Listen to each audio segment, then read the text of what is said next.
बागुलबुवा, विरहाचा शोक. लग्नापूर्वी माझी बहीण माझ्या घरीच राहायची. माझ्या मुलीला आमच्यापेक्षा तिच्या आत्तेचाच जास्त लळा होता. तिची ती जवळची घट्ट मैत्रीणच बनली होती. छोट्यातली छोटी गोष्ट असली तरी ती तिच्याकडेच शेअर करायची. इतकंच काय, ती तिच्याशिवाय झोपतही नसे. आत्ते सोबत असली तरच ती झोपायची, नाहीतर अख्खं घर डोक्यावर घ्यायची. ती सदानकदा आत्तेच्या अंगावरच असायची. जबरदस्तीने तिला उचलून घ्यायला सांगून तासनतास तिच्या खांद्यावर आपलं डोकं ठेवून राही. आत्तेला ती तिच्यापासून एक क्षणही दूर होऊ देत नव्हती. आम्हाला तर कधी कधी तिची चिंताच वाटायची. उद्या जर का बहिणीचं लग्न झालं तर आमच्या छोटीचं कसं होणार. आणि ज्याची काळजी वाटत होती शेवटी तेच घडलं. एकदा माझ्या बहिणीचं लग्न ठरलं आणि ते ऐकून माझी मुलगी रडवेली झाली. शेवटी लग्नाच्या दिवशी तर तिने रडून रडून अख्खं घर डोक्यावरच घेतलं. ती कोणाचंच काही ऐकत नव्हती.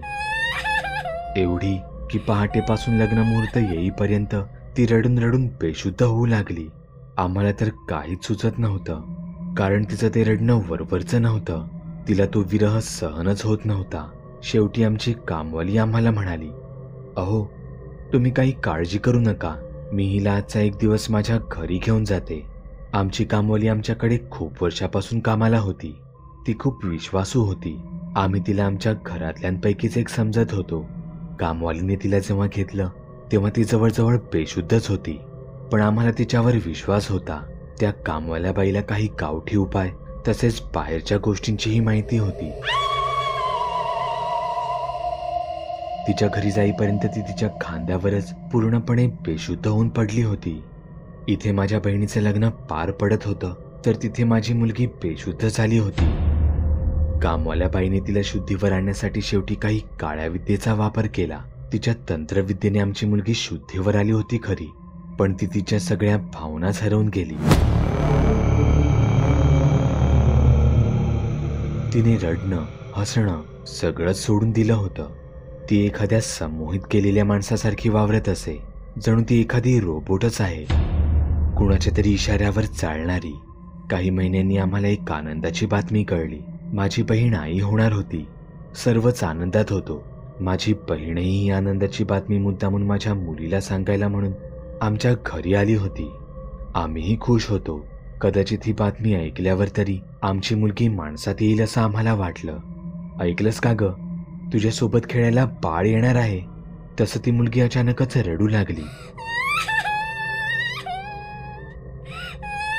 मला फक्त तू हवी आहेस, मला जवळ घे, मला उचलून घे तू.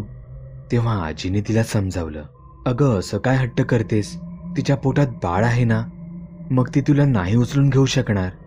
हे ऐकताच तिला प्रचंड राग आला आणि ती तिच्या आत्तेवर जवळजवळ ओरडलीच, मेलं ते बाळ.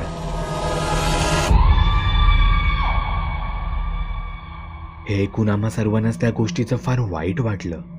रागाच्या भरात ही काय बोलून गेली होती. असं वाटत होतं हे ती नाही, तिच्या तोंडून वेगळंच कोणीतरी बोललं असावं. आम्ही तो विषय तिथेच थांबवला. पण 2 दिवसानंतर माझी बहीण जेव्हा चेकअप करायला डॉक्टरांकडे गेली तेव्हा तिच्या पोटातलं बाळ हे खरंच मेलं होतं.